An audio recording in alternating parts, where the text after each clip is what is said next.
Good morning to all.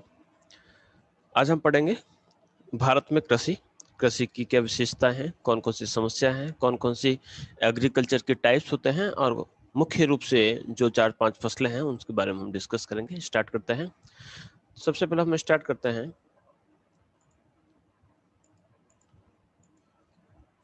कि भारत में अगर कृषि की बात करें तो लगभग भारत एक कृषि प्रधान देश के रूप में जाना जाता है। यहाँ के लगभग 50% से अबव जो पॉपुलेशन है वो एग्रीकल्चर पर डायरेक्टली डिपेंडेड है। तो इस प्रकार से ये भारत की एक विशेषता है कि यहाँ के जो लोग हैं उनको सबसे ज़्यादा जो रोजगार मिलता है वो इस कृषि से ही मिलता है। डिपेंडेंसी प्रत्यक्ष यानी डायरेक्टली है, यानी उनके जो घर के खर्चे हैं वो इसी से चलते हैं, आजीविका उसी से चलती है। भारतीय कृषि की बात करें तो मानसून पर निर्भर है, यानी बारिश, इसको खरीफ की फसल कहते हैं। खरीफ की फसल का यह अर्थ हो गया है कि बारिश होगी तो ही यहाँ पर खेती बाड़ी की जा सकती है। तो बारिश नहीं होगी तो यहाँ पर खेती नहीं होगी, और खेती नहीं होगी तो भारत की जो कृषि है वो नहीं हो पाएगी, और यहाँ की जो इकोनॉमी है वो भी नहीं हो पाएगी। जैसे कि जुए का पता नहीं चलता है कि कौन जीतेगा और कौन हारेगा, तो उसी प्रकार से मानसून को भी यहाँ पर कृषि का जुआ कहा जाता है। भारत का लगभग 40% जो एरिया है वहाँ पर एग्रीकल्चर की जाती है। अब बात करते हैं कुछ विशेषताओं की, कौन कौन सी विशेषताएं हैं। तो सबसे पहले हम बात करते हैं कि जनसंख्या की निर्भरता, यानी पॉपुलेशन की जो डिपेंडेंसी है एग्रीकल्चर, ये इसकी विशेषताएं हैं। और विशेषताओं के अंतर्गत हम बात करेंगे कि भारत की कृषि जो है वो किस प्रकार से अलग। और भारत की लगभग बात करें तो लगभग 50% जो जनसंख्या है वो कृषि पर डायरेक्टली डिपेंडेंट है। और इसके अलावा कह सकते हैं कि जितना भी जो कृषि से जो आउटपुट मिलता है उससे न केवल उनकी घरों की आजीविका चलती है, बल्कि जितने भी जो उद्योग है उनको जो रॉ मटेरियल होता है वो इसी से मिलता है। इसके अलावा कई लोग ऐसे होते हैं जो पूर्ण रूप से कृषि पर ही निर्भर है, यानी भारत में एग्रीकल्चर पर जो डिपेंडेंसी है वो पॉपुलेशन की बहुत ज़्यादा है। फिर बात करते हैं कि भारत की जो एग्रीकल्चर है वो टोटली डिपेंड करती है क्लाइमेट पर, और क्लाइमेट के आधार पर ही इसे मानसून का जुआ कहा जाता है। भारत की अगर फसलों की बात करें तो लगभग लगभग सभी प्रकार की फसलें यहाँ पर उगाई जाती हैं। जैसे कि हम जो ट्रॉपिकल या टेम्परेट हो, चाहे ठंडे क्षेत्रों में उगाई जाने वाली फसलें हो, सभी प्रकार की फसलें यहाँ पर उगाई जाती हैं। ये एक विशेषता है। भारत की जो कृषि है उसका राष्ट्रीय आय में काफ़ी बड़ा योगदान है।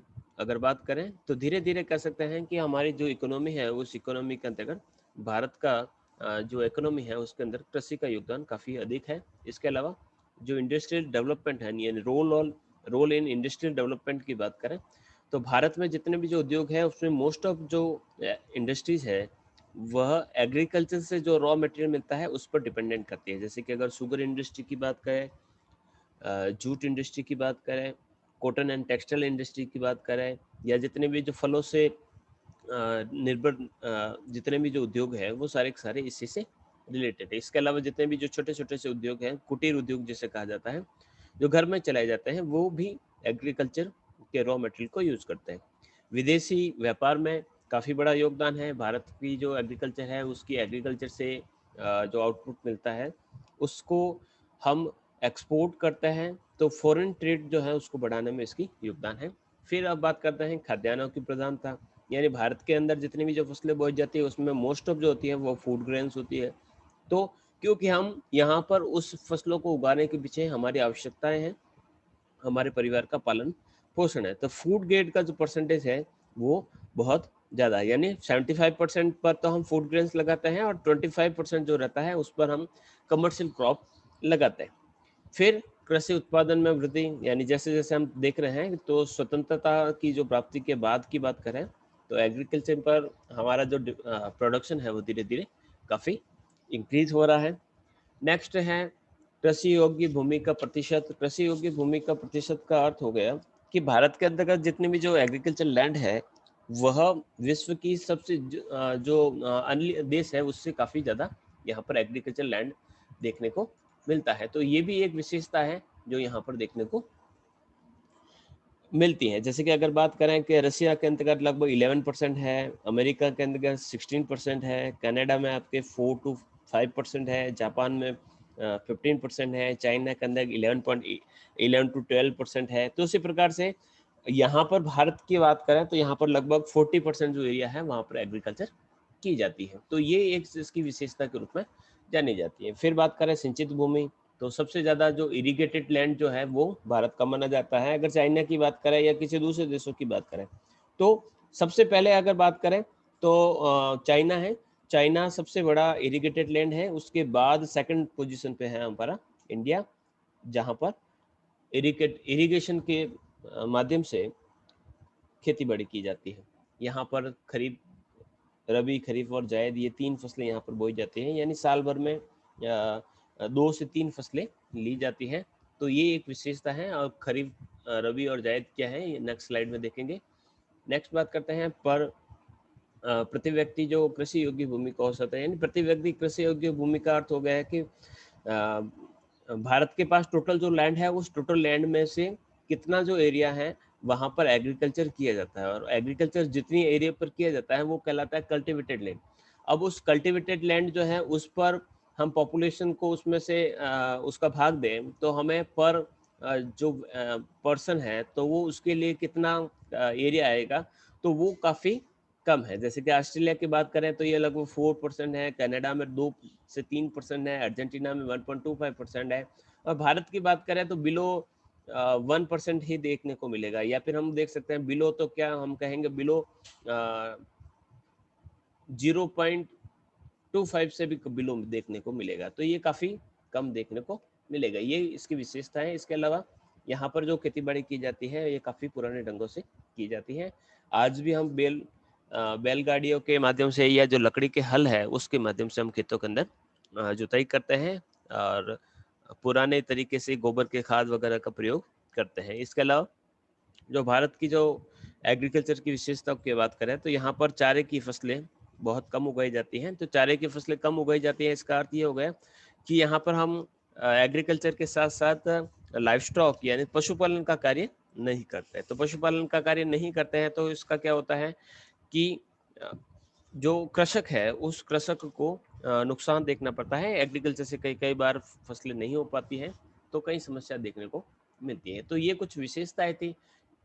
तो इस प्रकार से ये विशेषताएं जैसे कि खाद्यान्न की प्रधानता हम पढ़ चुके हैं, फसलों की विविधता, कई प्रकार की फसलें बोई जाती हैं, कृषि का वही पुराना ढंग है जिसको अपनाते हुए हम यहाँ पर खेती बाड़ी कर रहे हैं।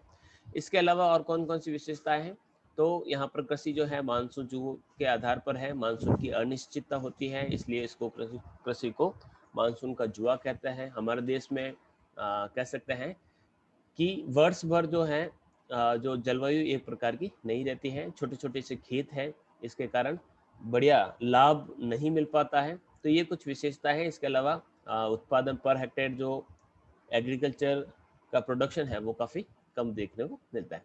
नेक्स्ट ये वापस आएंगे आपके भारतीय कृषि की समस्या प्रॉब्लम्स की बात करें कि कौन कौन सी प्रॉब्लम्स है। सबसे पहले तो डिपेंडेंसी हमारी जो मानसून पर है, यानी मानसून आएगा तो ही यहाँ पर खेतीबाड़ी होगी, अगर मानसून नहीं होगा तो यहाँ पर खेतीबाड़ी नहीं की जा सकती। तो ये एक बहुत बड़ी प्रॉब्लम के रूप में देखा जा सकता है। यानी हमारे पास सब्स्टिट्यूट नहीं है कि हम इरिगेशन के माध्यम से इसको एग्रीकल्चर को काफ़ी डेवलप कर पाए। फिर है आपके पास सिंचाई की सुविधाओं का अभाव। आपके पास इतनी इरिगेशन की जो फैसिलिटीज़ है वो अवेलेबल नहीं है।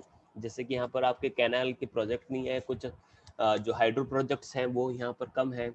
पानी कम है तो नदियाँ साल भर बहने वाली नदियाँ भी नहीं है जहाँ पर हम बड़े बड़े से डैम बनाकर इरिगेशन को काफ़ी डेवलप करें। तो यहाँ पर नहरों की कमी, जैसे कि हम जिस एरिया के अंदर देखिएगा आपको बहुत कम नहरें देखने को मिलेगी। रीजन क्या है कि यहाँ पर आपको ज़्यादा साल भर बहने वाली नदियाँ भी नहीं दिखेगी, और नदियाँ नहीं है तो डैम नहीं है, डैम नहीं है तो नहरें नहीं है, नहरें नहीं है तो एग्रीकल्चर नहीं है। तो इस प्रकार से सिंचाई सुविधाओं का अभाव। दूसरा जो अंडरग्राउंड वाटर लेवल है वो काफ़ी नीचे चला गया है। तो ये कुछ प्रॉब्लम्स है। पर हेक्टेयर आपके कम उत्पादन, ये कम है, कम उत्पादन यानी पर हेक्टेयर जो है वो कम उत्पादन देखने को मिलता है। यानी कंपेयर करें अगर दूसरे देशों से तो हमारे यहाँ पर जो उत्पादन होता है तो वो बहुत कम होता है। तो प्रोडक्टिविटी जो है हमारे लैंड की, सॉइल की, वो काफ़ी कम है। तो उसके अंदर हो सकता है कि फर्टिलाइजर्स की कमी हो या जो भी चीज़ हो, तो ये एक समस्या के रूप में देखा जा सकता है। हमारे यहाँ पर जितनी भी जो एग्रीकल्चर हम करते हैं उसमें मोस्ट ऑफ पार्ट जो है वो खाद्यान्न का है। अब खाद्यान्न का आप अगर पार्ट होगा या फूड ग्रेन्स आप ज्यादा लगाओगे तो आपकी पेट की भूख शांत हो जाएगी, लेकिन आपको अगर कमर्शियल क्रॉप लगाते हैं तो दूसरी जो नीड्स है वो भी आपकी कंप्लीट हो जाए। तो हम कमर्शियल क्रॉप्स को कम लगाते हैं और फूड ग्रेन्स को ज्यादा लगाते हैं। तो ये हमारा, इसके पीछे एक और कारण क्या हो सकता है कि जैसे कि भारत के मोस्ट ऑफ जो रीजन्स है उसमें शाकाहारी लोग रहते हैं, तो उनकी जो डिपेंडेंसी है वो इन फूड ग्रेन्स पे ज्यादा है। दूसरे जो मांसाहार जो है वो यूज नहीं करते हैं, इसलिए यहाँ पर ज्यादा नीड है। इसके अलावा यहाँ पर आपके जो इम्प्रूव्ड सीड है उसका प्रयोग कम किया जाता है। तो इम्प्रूव्ड सीड कम होने के कारण या हाइब्रिड बीज का यूज न करने के कारण कई बार जो फसलें हम उगाते हैं तो वो अंकुरित नहीं हो पाती है, तो हमारा जो एग्रीकल्चर का प्रोडक्शन है वो इससे अफेक्ट होता है। फिर है खाद और उर्वरकों का प्रयोग। खाद और उर्वरकों का हम बहुत अधिक मात्रा में प्रयोग करते हैं, उससे हमारी जो जमीन है वो काफी ज्यादा खराब हो रही है। दूसरा कि अगर हम पर दूसरे देशों के कंपेयर में देखें तो हमारा जो खाद और उर्वरक यानी अगर हम फर्टिलाइजर्स का यूजेस देखें तो हमारे यहाँ पर बहुत कम किया जाता है। तो भारत की जितनी भी जो सॉइल्स है उसके अंदर आपको नाइट्रोजन यानी यूरिया की कमी देखने को मिलेगी, फास्फोरस और पोटेशियम की कमी देखने को मिलेगी। तो हम बहुत कम इन खादों का प्रयोग करते हैं। इसके अलावा जितने भी जो कंपोज्ड जो खाद है, जो फर्टिलाइजर्स है, उसका भी यूज यहाँ पर कम किया जाता है, और इसका यूज किए जाने के कारण हमारा जो प्रोडक्शन है वो इतना नहीं हो पाता जितना दूसरे देशों का होता है। फिर है आपके सॉइल का इरोजन की प्रॉब्लम। सॉइल काफी इरोजन हो जाती है, तो जो सॉइल की जो अपर लेयर होती है जो काफी प्रोडक्टिव होती है, तो उसमें से जो फर्टिलाइजर्स होते हैं उसके अंदर जो न्यूट्रिशंस होते हैं वो जब सॉइल इरोजन होता है तो उसके साथ फ्लो कर जाता है, लीचिंग की प्रॉब्लम हो जाती है। तो ये कुछ प्रॉब्लम्स जो है यानी जो सॉइल की जो प्रॉब्लम्स है वो भी यहाँ पर काफी ज्यादा प्रभाव डालती है। इसके अलावा जो फ्लडिंग वगैरह की पोजीशन होती है तो उसमें, या तेज बारिश होती है तो उसमें भी ऐसी समस्या देखने को मिलती है। खेतों का आकार काफी छोटा है, डिस्कस कर चुके हैं।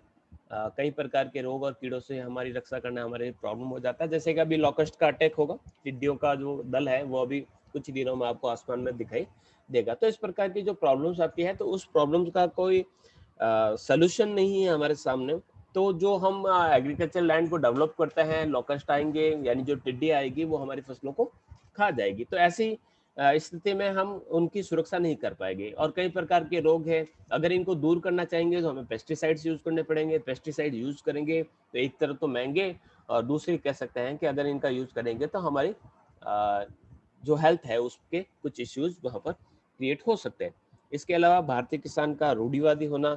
रूढ़िवादी होने का अर्थ ये हो गया है कि आज भी हमारा जो किसान है वो काफी पुराने तरीके से परिश्रम कम करता है और भाग्य पर ज्यादा विश्वास करता है, यानी भगवान भरोसे बैठा रहता है, और कृषि को एक बिजनेस के रूप में ना कर कर केवल इतना ही मानता है कि हाँ ठीक है, साल भर का गेहूं आ जाएगा, इससे ज्यादा कुछ नहीं करना। तो ज्यादा वो इनोवेशन नहीं करता है। दूसरा इलिटरेट है, तो वही इसके कारण कह सकते हैं कि जो नवीन जो विधियां आई है उसका यूज वो नहीं कर पाता है। तो ये कुछ कह सकते हैं कि प्रॉब्लम्स देखी जा सकती है। इसके अलावा सिंचाई सुविधाओं की आवश्यकता है, तो ज्यादातर हमारी जो एग्रीकल्चर है वो मानसून पर डिपेंडेंट है। तो मानसून पर डिपेंडेंट है तो हम हमारी एग्रीकल्चर को काफी डेवलप नहीं कर पाएंगे। भूमि की उर्वरक क्षमता में कमी आना, तो जब लगातार जब हम एक ही खेती पर लगातार खेती करेंगे, हम उसको खाली छोड़ेंगे नहीं, तो उसकी प्रोडक्टिविटी है वो थोड़ी थोड़ी कम हो जाएगी। और फिर इस तरफ दूसरी तरफ देखें तो हमारी जो पॉपुलेशन है वो इंक्रीज हो रही है, तो इस प्रकार से उसकी जो फर्टिलिटी है उस फर्टिलिटी को वापस ग्रो करने के लिए हमें या फिर तो उसके अंतर्गत विभिन्न प्रकार के फर्टिलाइजर्स यूज करने हैं, या उसके अंतर्गत विभिन्न प्रकार के जो खाद है उसका यूज करके हम उसकी फर्टिलिटी को इंक्रीज कर सकते हैं। तो इसकी यहाँ पर प्रॉब्लम्स देखी जाती है। फिर है धन की अपर्याप्तता। भारतीय किसान निर्धन है। कृषि कार्य के लिए जितना भी जो पैसा चाहिए वो या फिर तो साहूकारों से लेता है या फिर ब्याज के माध्यम से, बैंक के माध्यम से लेता है। तो इस प्रकार से किसान जो जितना भी कमाता है उसका जो मोस्ट ऑफ पार्ट होता है वह ब्याज या मूल को चुकाने में चला जाता है, तो इससे वो ऋण के भार के नीचे दब जाता है। इसके अलावा समय पर उसको लोन नहीं मिलता है, इससे वो खाद बीज और आवश्यक वस्तुएं नहीं खरीद पाता है। इस प्रकार से ये कुछ समस्या है। इसके अलावा जो जो वो फसल उत्पादित करता है उसका भी अच्छा मूल्य उसे नहीं मिल पाता है, तो ये भी एक प्रकार की समस्या है। इसके अलावा उसके पास जो एनिमल्स है उस एनिमल्स की जो दिशा है, यानी उसको पिटेबल कंडीशंस जो है उनके एनिमल्स की, क्योंकि एग्रीकल्चर के साथ साथ उसके खर्चे चलाने के लिए पशुओं की आवश्यकता रहती है। तो हल चलाना हो या सिंचाई करना हो या कोई फसल को ढोना हो, तो ये उसका यूज करना चाहते हैं, लेकिन फसल काफी जो जानवर है वो काफी कमजोर है, इस कारण इस प्रकार की समस्या। तो ये कुछ भारतीय जो कृषि है उसकी प्रॉब्लम्स के रूप में देखी जा सकती है। अब बात करते हैं कि कृषि जो है वो कृषि कितने प्रकार की है। देखिए कृषि का जो ये प्रकार का ये जो फ्लो चार्ट है, इस चार्ट को आप देखिएगा, ये जो है देखिएगा कृषि जो है जैसे कि निर्वहन कृषि, इसको हम सब्सिस्टेंस एग्रीकल्चर कहते हैं। सब्सिस्टेंस का अर्थ होता है हम हमारी आवश्यकताओं की पूर्ति के लिए इसको यूज कर रहे हैं, ठीक है, केवल और केवल हमारे साल भर का गेहूं हो जाए, उससे ज्यादा हमें नहीं कमाना। दूसरा जो है वो आर्द्र या शुष्क कृषि, इसका अर्थ होता है कि आर्द्र अलग है, शुष्क जो काफी ज्यादा बारिश वाले क्षेत्रों में की जाती है आर्द्र कृषि, जो ड्राई रीजन में की जाती है वो शुष्क कृषि।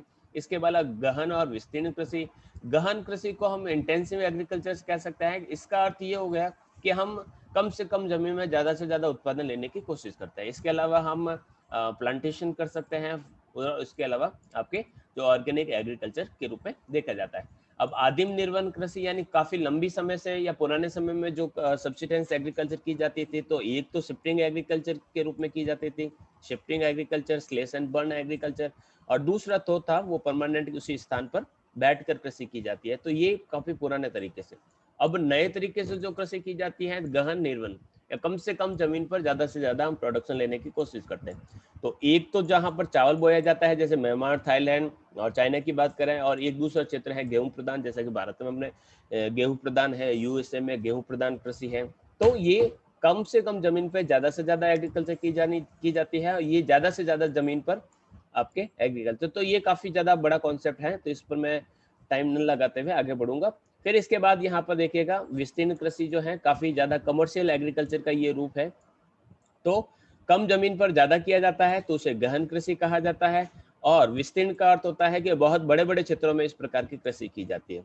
बाजार के समीप जो कृषि की जाती है, समीप सब्जी की खेती की जाती है। सब्जियों की खेती और फूलों की खेती को ट्रक फार्म में भी कहा जाता है। ग्रीन हाउस बनाए जा सकते हैं, फूलों की नर्सरी, पादपों की नर्सरी और फलों के बगीचे लगाकर इस प्रकार के अलग अलग प्रकार की एग्रीकल्चर की जाती है। तो एग्रीकल्चर को हम फार्मिंग को हम दो सब्सिस्टेंस और कमर्शियल के अंदर यहाँ डिवाइड किया गया, इंटेंसिव और प्रिमेटिव है यहाँ पर और जो प्रिमेटिव है उसके अंतर्गत हम शिफ्टिंग और नोमैडिक यानी घूमते फिरते हुए, ये को चराने वाला काम रहेगा, यानी घुमंतु जो पशु चारण होता है उस प्रकार से। ये शिफ्टिंग एग्रीकल्चर जिसे हम नॉर्थ जो ईस्ट है वहाँ पर इसे झूम एग्रीकल्चर के नाम से भी जाना जाता है, और राजस्थान के अंतर्गत इसको वालरा के नाम से भी जाना जाता है। कमर्शियल जो है, कमर्शियल के अंदर कमर्शियल ग्रेन्स लगाए जा सकते हैं, मिक्स्ड फार्मिंग हो सकती है, प्लांटेशन एग्रीकल्चर हो सकती है। ये एग्रीकल्चर के अलग अलग टाइप। अब बात करते हैं प्रमुख फसलें। तो प्रमुख फसलें कौन कौन सी है, तो हमारे यहाँ पर रबी, खरीफ और जायद, ये तीन प्रकार की फसलें देखने को मिलती है। रबी का अर्थ होता है जो सर्दियों के अंदर बोई जाती है, यानी अक्टूबर नवंबर तक बुआई की जाती है और मार्च अप्रैल में काटी जाती है। तो गेहूं, जौ, जीरा, धनिया, मेथी, सौंफ, चना, मसूर, मटर, सरसों, राई, अलसी, ये सारी की सारी जो फसलें हैं हमें सर्दियों के समय हमारे खेतों के अंदर देखने को मिलती हैं, जो सर्दियों में बोई जाती है और जैसे जैसे गर्मी आती है उससे पहले पहले काट दी जाती है, तो उसे हम रबी फसल कहते हैं। खरीफ की फसल का अर्थ होता है जो बारिश के दिनों में अभी वर्तमान में जो खेतों में बोई जा रही है, जैसे जुलाई और अगस्त में इसकी बुआई की जाएगी और दीपावली के आसपास इसकी कटाई की जाएगी। ये देखिए कि यहाँ पर होली के आसपास हम इसकी कटाई करते हैं, और ये जो है सिस्टम ये लगातार चलता रहता है। तो खरीफ है उसमें हम चावल बोएंगे, अभी कपास की तैयारी चल रही है, गन्ना हमारे यहाँ पर नहीं है, बाजरा बोया जाएगा, मक्का, मूंग, उड़द, मोठ, चवला, तुअर, तिल, मूंगफली और सोयाबीन और अरंडी, ये कुछ फसलें यहाँ पर बोई जाती हैं।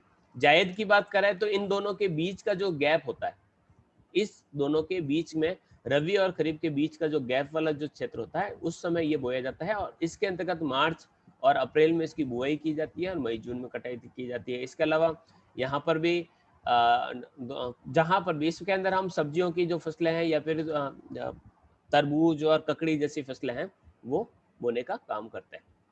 फिर उपयोग के आधार पर अगर फसलों की बात करें तो कुछ जो होती है वो फूड ग्रेन्स होती है, जैसे चावल, गेहूं, बाजरा, ज्वार, मक्का, ये फूड ग्रेन्स के अंतर्गत खाद्यान्न फसलों के अंतर्गत आती है। कुछ जो होती है वो प्लांटेशन क्रॉप के अंतर्गत आती है, इसे कमर्शियल क्रॉप भी कहा जा सकता है। तो चाय है, कॉफ़ी है और तंबाकू है वो इसके अंदर रखी जा सकती है। और कुछ जो कैश क्रॉप्स के रूप में जानी जाती है, तो गन्ना, जो तिलहन जो है यानी ऑयल सीड्स जो है वो सोयाबीन, राई, सरसों, ये सारे सारे उसके अंदर कैश क्रॉप्स के अंदर रखी जाती है। और कुछ जो क्रॉप्स होती है वे जो होती है वो फाइबर क्रॉप्स के रूप से जानी जाती है। तो कपास और जूट जो है वो फाइबर क्रॉप्स के अंतर्गत रखी जाती है। तो ये उपयोग के आधार पर भी हम फसलों को इस प्रकार से बांट सकते हैं। इसी कड़ी में सबसे पहले हम गेहूं के बारे में पढ़ते हैं। तो सबसे पहले देखिएगा जितनी भी जो फसलें है उसी का सेम सिस्टम रहेगा।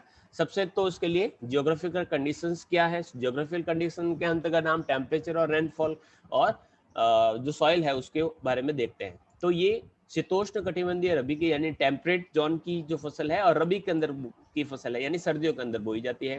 बोते समय टेम्परेचर काफी कम होता है और जब ग्रो करता है तो उस समय 15 डिग्री सेंटीग्रेड हो जाता है और जब काटते हैं तब 20 to 28 डिग्री सेंटीग्रेड तक टेम्परेचर चाहिए, यानी धीरे धीरे टेम्परेचर इंक्रीज होना चाहिए।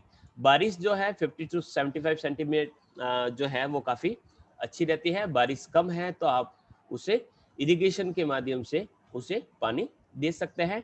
इसमें सर्दियों के अंदर जो वेस्टर्न डिस्टर्बेंस है जिसे हम पश्चिमी विक्षोभ कहते हैं, उससे समय जो बारिश होती है वो उसके लिए काफी लाभदायक मानी जाती है। मिट्टी हल्की दोमट और धरातल जो है वो काफी समतल होना चाहिए, यानी लाइट लोम और प्लेन सर पे चाहिए। प्लेन क्यों है कि वहाँ पर इरिगेशन भी बढ़िया हो सके और साथ ही साथ वहाँ पर जो मशीनरी है उसका भी यूज अच्छी तरीके से किया जा सकता है। जब ये पक रही होती है तो उस समय बारिश हो तो वो काफी हार्मफुल इसके लिए मानी जाती है, क्योंकि ये सूख जाती है और सूखने के बाद जब इसके ऊपर बारिश होती है तो गेहूं के जो दाने हैं वो काले हो सकते हैं। अगर भारत में इसके डिस्ट्रीब्यूशन की बात करें तो मैन देखिएगा, मैन जो रीजन है वो ये रीजन है, ये पूरा पूरा पंजाब हरियाणा का जो क्षेत्र है, इसके अलावा यूपी का जो क्षेत्र है, ये पूरा का पूरा क्षेत्र जो है वो मैन है। और उसके पास के जो क्षेत्र है ये वाले जो कलर है वो वहां पर आपको कम मात्रा में की जाती है। तो ये पूरा का पूरा वीट का एग्रीकल्चर का इंडिया है। तो सबसे पहले यूपी का नाम है, यूपी है, फिर पंजाब है, फिर एमपी है, हरियाणा, फिर राजस्थान, बिहार, गुजरात, महाराष्ट्र, वेस्ट बंगाल और 10th नंबर पर है आपका हिमाचल प्रदेश। तो वीट प्रोडक्शन के जो स्टेट है वो आपके ये है जहां जहां पर गेहूं उत्पादित किया जाता है। ये पुराने आंकड़े हैं लेकिन लगभग लगभग यही सारा सारा क्षेत्र है जहां पर गेहूं का उत्पादन किया जाता है। बढ़ते आगे, दूसरी जो क्रॉप है उसे चावल कहा जाता है। अब चावल को अलग अलग जगह पर अलग नाम नाम दिया जाता है, जैसे कि असम में चाउल, उड़िया में चाउल, उर्दू में चावल, कन्नड़ में अक्की, कश्मीर में तामूल, संस्कृत में इसे अक्षत, गुजराती में इसे चोखा। तो अलग अलग भाषाओं में इसे अलग अलग नाम से जाना जाता है। अंग्रेजी भाषा में इसे राइस के नाम से जाना जाता है, पंजाबी में इसे चौल, बांग्ला में चाउल के नाम से जाना जाता है। अब जहाँ पर बहुत ज्यादा पॉपुलेशन है वहां इसे उगाया जाता है। इसे धान या पैडी के नाम से भी जाना जाता है। अगर इसके उद्गम क्षेत्र की बात करें तो जो दक्षिणी पूर्वी एशिया यानी जो आपका मलेशिया थाईलैंड का रीजन है वहां से ये चावल सबसे पहले उगाया जाता है। ये उष्ण कटिबंधीय यानी ये ट्रॉपिकल जो क्लाइमेट जोन है वहाँ की मानसूनी जो रीजन है वहाँ की ये फसल है। बारिश ज्यादा चाहिए, उष्ण कटिबंधीय यानी गर्मी भी ज्यादा चाहिए, और मानसूनी का अर्थ हो गया कि वहाँ उसको रेनफॉल भी अधिक चाहिए। विश्व की सर्वाधिक दूसरी जो क्षेत्रफल पर उगाई जाने वाली फसल यानी विश्व में जितनी भी जो क्रॉप्स लगाई जाती है उसमें जो उसका एरिया है तो उसका सेकंड जो एरिया है वो इसका माना जाता है। वर्ल्ड में लगभग 15 करोड़ हेक्टेयर जो लैंड है वहां पर 45 जो करोड़ टन चावल है उत्पादन होता है। भारत में बात करें तो चावल के उत्पादन में दूसरा स्थान है। यहाँ पर वर्ल्ड का जो जितना भी चावल होता है उसका 20% जो है यहाँ पर होता है। एक जैविक कृषि नाम के व्यक्ति हैं, वो कहते हैं कि बहुत ज्यादा व्यक्तियों के लिए ज्यादा न्यूट्रिशंस के लिए हमें बहुत ज्यादा मात्रा में जो भोजन चाहिए, तो उसके लिए चावल की जो खेती है उसके लिए बहुत ज्यादा तापमान, बहुत ज्यादा पानी, बहुत ज्यादा एलुवियल सॉइल्स और बहुत ज्यादा उसके अंतर्गत हमें श्रम की आवश्यकता रहती है। तो एक ही चीज में सारी की सारी बता दिया कि अगर हमें ज्यादा से ज्यादा व्यक्तियों के लिए ज्यादा से ज्यादा न्यूट्रिशंस चाहिए, उसके लिए कैलोरीज चाहिए, तो या ज्यादा से ज्यादा हमें भोजन चाहिए तो हमें चावल उगाना चाहिए। और चावल उगाने के लिए हमें बहुत ज्यादा टेम्परेचर चाहिए, बहुत ज्यादा पानी चाहिए, बहुत ज्यादा एलुवियल सॉइल चाहिए और बहुत ज्यादा उसके अंदर श्रम की आवश्यकता रहती है। श्रम की आवश्यकता अधिक क्यों रहती है कि इसको हाथ से ही बोया जाता है। ज्योग्राफिकल जो कंडीशंस है कौन कौन सी है, तो जलवायु किस प्रकार की है, काफी गर्म हो और उष्णकटिबंधीय जो है वो भी चलेगी। 25 से 30 डिग्री सेंटीग्रेड का टेम्परेचर, जब इसे बोया जाता है तो 20 से 25 डिग्री सेंटीग्रेड टेम्परेचर, और जब पकती है तो इसका टेम्परेचर काफी थोड़ा सा इंक्रीज हो जाता है। रेनफॉल बहुत ज़्यादा चाहिए क्योंकि इसका जो खेत होता है उस खेत में लगभग 40 दिन तक पानी भरा रहना चाहिए। तो 100 से 200 सेंटीमीटर जो रेनफॉल है वो उसके लिए आवश्यक है। कम बारिश होती है तो हम इरिगेशन कर सकते हैं। जब फसल को बोया जाता है तो 20 से 40 दिन तक खेत में पानी भरा रखा जाता है, और जो मानसूनी क्षेत्र है वहां पर ये सारी दशाएं मिलती हैं, तो वहीं पर इसे उगाया जाता है। जो नदियों द्वारा जो एलुवियल सॉइल्स लाई जाती है या दोमट जो मृदा लाई जाती है वह इसके लिए आवश्यक होती है, क्योंकि उसकी जो वाटर होल्डिंग कैपेसिटी होती है वो काफी ज्यादा अधिक होती है। आगे बढ़ते हैं। मिट्टी के बाद भूमि। भूमि जो है काफी समतल होनी चाहिए, जल का ठहराव ज्यादा समय तक हो ताकि मृदा के अंदर नमी बनी रहे। पानी ठहरा हुआ हो तो उसके लिए काफी बढ़िया है। इसी कारण नदियों का जो डेल्टा रीजन है वहां पर चावल उगाया जाता है। इसके लिए सीढ़ीदार खेत का अर्थ होता है पहाड़ी क्षेत्र में इस प्रकार के जो खेत बनाए जाते हैं उस खेतों में इसे उगाया जाता है। तो ये इसके लिए आवश्यक दशा है। इसके अलावा पहाड़ी क्षेत्रों में भी इसे सीढ़ीदार खेतों के माध्यम से उगाया जा सकता है। आगे बढ़ते हैं, सिंचाई की बात करते हैं। तो सिंचाई में किसी भी क्षेत्र में जो चावल उगाया जाता है वह क्षेत्र की ऊंचाई पर निर्भर करती है। ऊंचाई की भूमि सूखी या अर्ध सूखी होती है। यहाँ किसान अपना खेत इरिगेट करने के लिए डिपेंड रहता है रेनफॉल पर। जुताई करने के बाद खेत में खाद डाल दिया जाता है। उसके बाद जो बीजों की बुआई की जाती है तो हल्के पीछे पीछे बीज डाले जाते हैं, या फिर मानसून की बारिश होने के बाद उसको बीज को बोया जाता है। इसके अलावा बीजों को लाइन से भी बोया जा सकता है। गीली या जो छोटे भूमि है तो वहां पर पानी की पूर्ति नहीं होती है तो वहां पर सिंचाई की जाती है। तो इसके अलावा मौसम की बात करें तो इसके लिए ये रबी और खरीफ दोनों ही फसलों में बोया जाता है। चावल एक मुख्य रूप से खरीफ की फसल है, यानी बारिश के समय बोई जाती है। कटाई जो है वो अक्टूबर नवंबर में की जाती है। उष्णकटिबंधीय फसल है, यानी तेज धूप की आवश्यकता है तथा बारिश भी इसके लिए आवश्यक है। भारत में मुख्य रूप से इसे फूड ग्रेन्स के रूप में यूज किया जाता है। गर्म यानी हॉट एंड ह्यूमिड जो क्लाइमेट है उसमें इसे उगाया जाता है। तो खरीफ की फसल में इसे उगाया जाता है।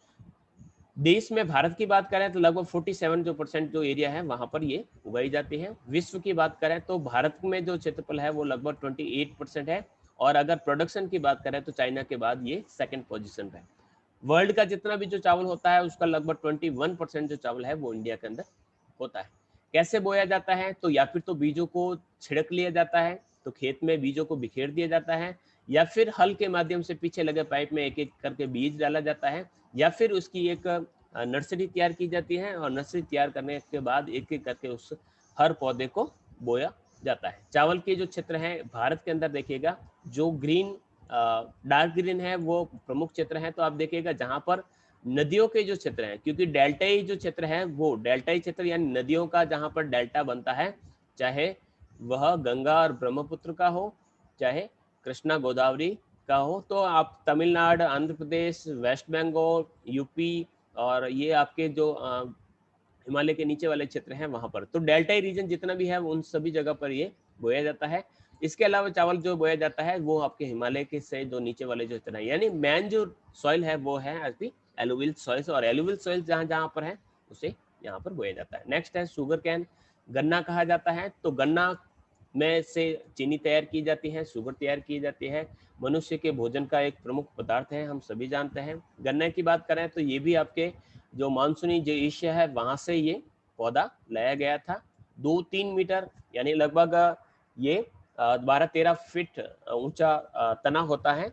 उसमें से रस निकालकर हम उसका शक्कर बनाया जाता है, और इससे रस निकालकर हम विभिन्न प्रकार के गुड़, शक्कर, खांड जो है वो बनाते हैं। गुड़ जो है घरेलू उद्योग के रूप में बनाया जाता है, लेकिन चीनी की बात करें तो बड़ी बड़ी मिलों के अंतर्गत इसको तैयार किया जाता है। गन्ने की जो ग्रोथ जो ड्यूरेशन होती है वो काफी लंबी होती है, तो लगभग 10 से 12 महीने इस फसल को पकने में लगते हैं। हवाई द्वीप की बात करें जो यूएसए का पैसिफिक ओशन में है, तो वहां पर 16 से 18 मंथ में ये फसल तैयार हो, यानी काफी लंबा समय ये पकने में लगाती है। क्लाइमेट की बात करें तो हॉट क्लाइमेट इसके लिए फेवरेबल है। काफी ज्यादा टेम्परेचर हो, काफी ज्यादा रेनफॉल और ह्यूमिडिटी काफी अधिक हो तो इसके लिए बढ़िया है। टेम्परेचर जो है 20 से 27 डिग्री सेंटीग्रेड, उससे कम है तो उसकी ग्रोथ रुक जाएगी, और 30 डिग्री सेंटीग्रेड से अधिक टेम्परेचर है तो भी वो इसके लिए हार्मफुल माना जाता है। पाला जो है यानी फ्रॉस्ट इसके लिए काफी हानिकारक माना जाता है। रेनफॉल की काफी ज्यादा आवश्यकता रहती है, 125 सेंटीमीटर से 175 सेंटीमीटर जो बारिश है एनुअल रेनफॉल है इसके लिए आवश्यक है। कम है तो आपको इरिगेशन करना होगा। फिर इसके बाद मिट्टी की बात करें तो जिस मिट्टी के अंदर चूना और फास्फोरस है वो उसके लिए काफी बढ़िया है। चीका प्रदान दोमट मिट्टी, और अगर उर्वरक क्षमता कम है तो हम जानते हैं कि उसके अंदर हम खाद देकर उसकी जो उर्वरकता है उसको बढ़ा देते हैं। भूमि काफी समतल चाहिए, समतल और अच्छी तरीके से पानी बहता रहे, क्योंकि अगर पानी उसकी जड़ों में रुकेगा तो वह फसल को खराब भी कर सकता है। इसके अलावा चीनी मिलों तक ले जाने के लिए यातायात की सुविधाएं समतल क्षेत्रों में ही संभव है। श्रम की बात करते हैं तो कृषि यंत्रों का प्रयोग बहुत कम होता है। सबसे ज्यादा खेत जोतना हो, चाहे फसलों की बुआई करनी हो, सिंचाई करनी हो, निराई गुड़ाई करनी हो, फिर उसकी कटाई करनी हो, फिर पत्तियों को हटाना हो, फिर उसके बाद चीनी की मील तक ले जाना हो या गुड़ बनाना हो, सभी में आपको बहुत ज्यादा श्रमिकों की आवश्यकता होती है। इसलिए बहुत ज्यादा सस्ता श्रम हो तो उसके लिए फेवरेबल है। फिर आगे है कि गन्ने को समृद्ध है जहां पर जनसंख्या ज्यादा होती है वहां पर इसे उगाया जाता है। यातायात के साधन इसके लिए काफी ज्यादा महत्वपूर्ण है। तो 3-4 यानी काटने के 3-4 दिन के बाद ही इसे वापस जल्दी से जल्दी चीनी मिल तक ले जाना पड़ता है, नहीं तो ये सूख कर उसकी जो रस की मात्रा कम हो जाएगी। तो इसके लिए काफी सस्ते श्रम जो यातायात की जो साधन है उसकी आवश्यकता रहती है। भारत की बात करें तो भारत में सबसे ज्यादा जो प्रोडक्शन है देखिएगा यहाँ पे यूपी के अंदर है, और दूसरा जो है महाराष्ट्र के अंतर्गत है। माइनर जो है यूपी और महाराष्ट्र के बाद आपके कर्नाटक और तमिलनाडु और बिहार, ये आपके सेकेंडरी पोजीशन में है। तो ये पूरे पूरे आपके शुगर केन के प्रोड्यूसर जो स्टेट्स है वो इस प्रकार से। नेक्स्ट जो है वह है चाय। चाय की बात करें तो चाय हमें नशा प्रदान करती है, हमें एक्टिव करती है। क्यों करती है? तो इसके अंदर एक थीन का नाम का तत्व पाया जाता है। चीन से ये पौधा लाया गया, फिर आपके जो नॉर्थ ईस्ट की जो पहाड़ियां हैं वहां पर इसे उगाया जाता है। इसकी पत्तियों को सुखाकर फिर उसके बाद हम इसका प्रयोग करते हैं। व्यापारिक महत्व की बात करें तो चाय व्यापारियों द्वारा यूरोपियन के बाजारों में पहुंचाई गई, और फिर इसके बाद धीरे धीरे इसकी मांग में वृद्धि हो गई और जगह जगह पर इसके बगीचे लगाए गए। तो इसे प्लांटेशन एग्रीकल्चर के रूप में चाय के बागानों को लगाया जाता है।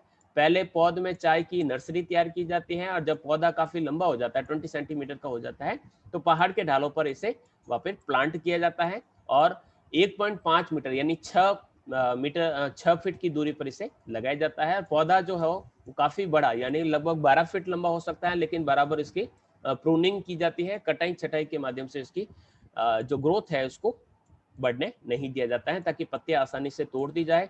और साल में 4-5 बार इस पत्तियों को तोड़ा जाता है, और लगभग एक बार पौधा लगाने के बाद 50-60 वर्ष तक ये पत्तियां देता है। जलवायु की बात करते हैं, ये भी आपके हॉट कंडीशंस का है, यानी बहुत ज्यादा तापमान, बहुत ज्यादा बारिश की आवश्यकता होती है। टेम्परेचर लगभग 25 डिग्री से 30 डिग्री सेंटीग्रेड के पास चाहिए, और बारिश जो है वो 125 से 250 सेंटीमीटर होती रहे, लेकिन इनकी जो जड़ों के अंदर पानी नहीं रुकना चाहिए। मिट्टी की बात करें तो जिस मिट्टी के अंदर अल्कलाइन होती है, यानी जो आपके अम्लीय मिट्टी है, वो इसके लिए काफी लाभदायक रहती है। इसके अलावा नाइट्रोजन और पोटास वाली जो मिट्टी होती है वो काफी बढ़िया रहती है।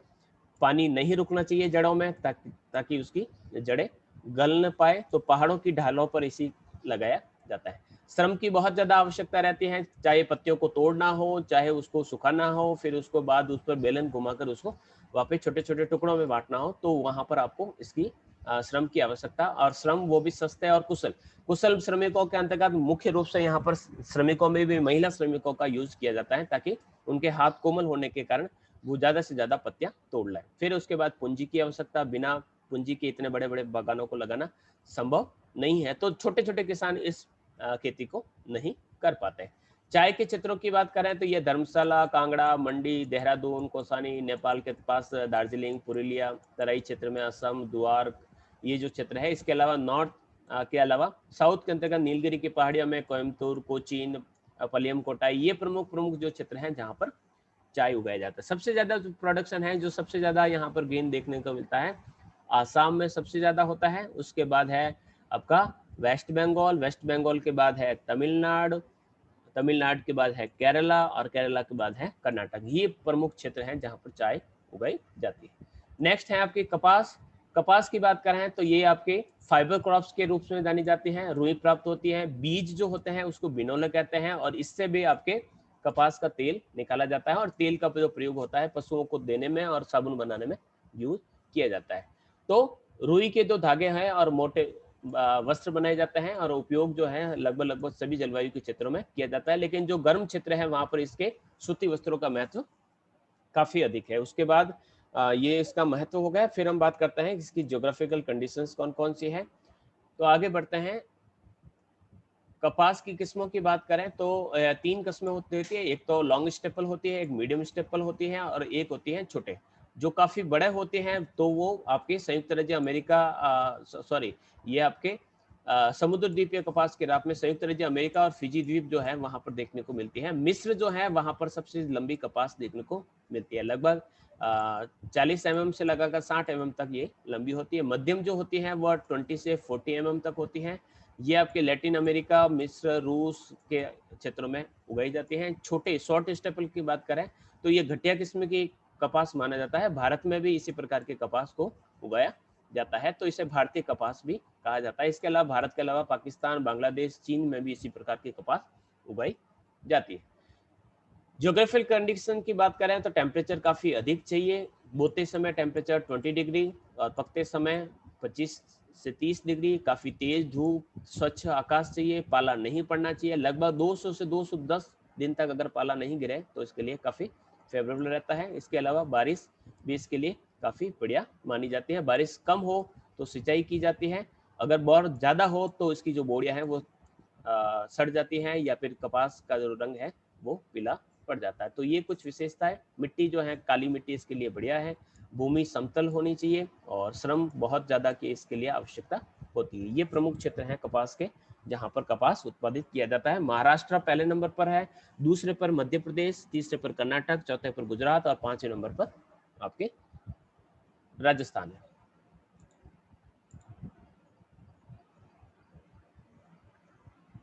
पाला का अर्थ होता है फ्रॉस्ट,